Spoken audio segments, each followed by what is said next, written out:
तारों का तालिब इल्म हूँ। मेरे मकाले का उन्वान अख्तर औरंवी की नाविल निगारी है। अख्तर औरंवी का पूरा नाम सैयद अख्तर अहमद था। उर्दू अदब में अख्तर औरंवी के नाम से शोहरत हासिल की। अख्तर औरंवी उर्दू अदब के मशहूर अफसाना निगार, नाविल निगार, शायर, ड्रामा निगार, खाका निगार और नाकिब थे, मगर उनकी शोहरत आम का सबब उनकी अफसाना निगारी और तहकीक निगारी है। इस तरह उनकी शख्सियत खालिस इल्मी, अदबी और तख्लीकी रही है। अख्तर औरंवी के तख्लीकी अदब में नावल निगारी और अफसाना निगारी को मरकजियत हासिल है। उनके दो नावल हसरत तामीर और कारमा है, मगर अफसोस कि उनका एक नावल कारमा का कोई सबूत नहीं मिलता। इसके बारे में प्रोफेसर एजाज अली अरशद अपनी किताब बिहार की बहार में लिखते हैं, कोट, छोटा नागपुर के इलाकों के पस मंजर में लिखा गया उनका नावल हसरत तामीर खासा मशहूर है। उनका एक और नावल कारवा की खबर एसमन्नानी ने दी है, मगर अब इसका पता नहीं चलता, अनकोट। नावल हसरत तामीर को बिहार उर्दू एकेडमी ने 1960 में शाये किया। इसका शुमार उर्दू के अहम नावलों में होता है। इस नावल का बैकग्राउंड छोटा नागपुर का वह हरा भरा हिस्सा है जिसे कश्मीर का अक्स भी कहा जाता है, जहाँ फितरत के हसीन मनाजिर, खूबसूरत झरने, सरसब्ज पहाड़ियाँ कुदरती हुस्न का लाजवाब नमूना है।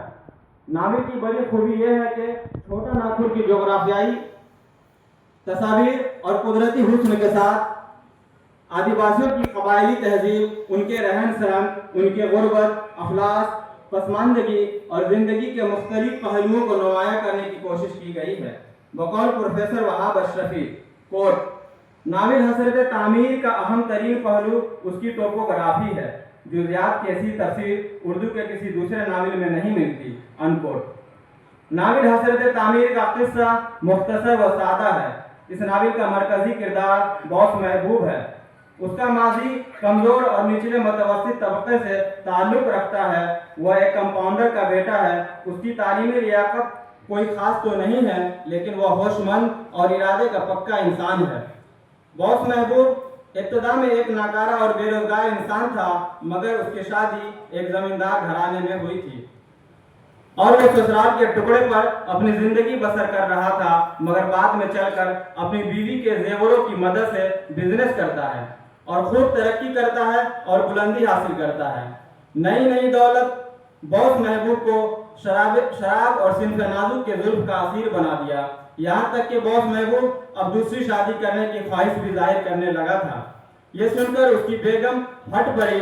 उसके चंद जुमले मुलाजा फरमाइए, कोट, बेशर्म हो तुम, तुम्हारा बेटा 16 साल का हो गया, कल को बहू लाकर मेरे सर का बोझ हल्का करते।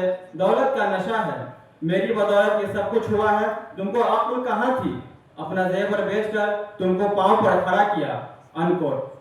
बॉस महबूब बेहद पेचीदा नफ्सियात का मालिक है। उसकी अखलाकी व नफ्सियाती कमजोरियों से अंदाजा होता है कि दरअसल वह नरगिसियत का शिकार है।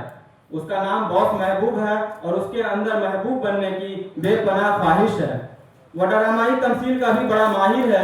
उसने अपनी बात मनवाने के लिए रोने धोने और खुदकुशी का ड्रामा भी करता है। इस नावल के दो अहम निस्वानी किरदार सलमा सोगीती और अजराए शांति भी हैं, जिनका तामीरी ख्वाब शर्मिंदा ताबीर नहीं हो पाता। उनका रोमानी किस्सा नीम तामीरी है। इसी से हजरत तामीर की तौजीह भी होती है। सलमा सोगीती और अजराए शांति के घर में शादी की ख्वाहिश की गरज से आमदोरफ्त शुरू हो गई, लेकिन सलमा सोगीती शादी से इनकार कर देती है। आखिरकार वो अपनी ख्वाहिश को बरूए कार लाते हुए दयाल शरीफ के जवाल आमादा खानवादे की एक मामूली शक्ल सूरत और सिन रसीदा से मंजूर कर ली, लेकिन वह शादी मसाइल का अंबार साबित हुई और कामयाब न हो सकी। दूसरी जानिब खानगी जिंदगी में भी पैर दर पे मसले मसाइल पैदा हो रहे थे। बिजनेस में कलकत्ता के मारवाड़ी, बंगाली और दूसरे लोग महबूब इंडस्ट्रीज पर काबिज होते चले जा रहे थे। नावल हसरत तामीर की सबसे बड़ी खूबी, जो तमाम मुआसिर नावलों में मुमताज़ करती हैं, वह मुसन्निफ की मंजर निगारी, माहौल निगारी और जोग्राफियाई खुसूसियात का बयान है। तहजीबी पेशकश में अख्तर औरंवी को अहम मकाम हासिल है। उन्होंने छोटा नागपुर के जंगल झाड़ी, खेत खलियान, नदी नाले की खूबसूरत और मतहरिक तस्वीरों को अपने खूबसूरत अंदाज़े बयां से जिंदा जावेद बना दिया है।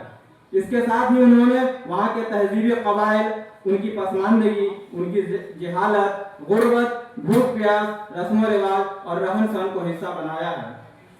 ناول حسرت تعمیر کی دوسری خوبی یہ ہے کہ یہ اپنے اندر اس عہد کی بہت سی دھاراؤں، رجحانوں اور تحریکوں کو سمیٹے ہوئے ہیں۔ اس میں ایک طرف جہاں روس اور چین کے انقلاب اور مسولینی کے زوال کے تذکرے ہیں، تو وہیں دوسری طرف بھارت چھوڑو تحریک، گاندھی جی کا نقطہ نظر، ہندو مسلم فساد، انگریزوں کے اکھڑتے قدم، ان کی سازشیں، تقسیم ہند کی بڑی باتیں بڑے حقیقی اور فطری انداز میں پیش کی گئی ہیں۔ ناول حسرت تعمیر کی زبان سادہ، سلیس اور سجی سجائی ہے۔ اختر اورینوی کرداروں کے اعتبار سے زبان یا مکالمہ نہیں لکھتے، بلکہ ہر کردار کے منہ میں اپنی زبان ڈالنے کی کوشش کرتے ہیں۔ اس کا اندازہ اس بات سے لگایا جا سکتا ہے کہ غوث محبوب جو کم تعلیم یافتہ اور بڑی حد تک غیر مہذب ہے، اس کے باوجود اس کی زبان سے ایسے جملے نکلتے ہیں، وہ ملاحظہ فرمائیے۔ کوٹ: محبت بغیر دوشیزگی بدن یا دوشیزگی خیال کے ہو ہی نہیں سکتی۔ میری کارگاہ میں دو سزائیں نہیں آتی، نہ جسم و جاں کی کنواریاں، نہ ذہن و گمان کی اچھوتیاں۔ انکوٹ۔ غوث محبوب کے علاوہ دوسرے کرداروں کی زبان بھی اسی طرح کی ہے۔ اس تعلق سے ڈاکٹر شہاب ظفر اعظمی اپنی کتاب ناول کے اسالیب میں لکھتے ہیں، کوٹ: اختر اورینوی شروع سے آخر تک ناول کی زبان یکساں رکھی ہے اور ہر جگہ وہ خود جلوگر نظر آتے ہیں، خواہ وہ واحد متکلم کا بیانیہ ہو یا مرد یا عورت کا مکالمہ۔ انکوٹ۔ ان کے اسلوب بیان کا حسن منظر نگاری اور پیکر کشی تک محدود ہے، جس میں پرتکلف زبان کے باوجود جزیات کی تفصیل دامن دل کھینچتی ہے۔ بہت شکریہ۔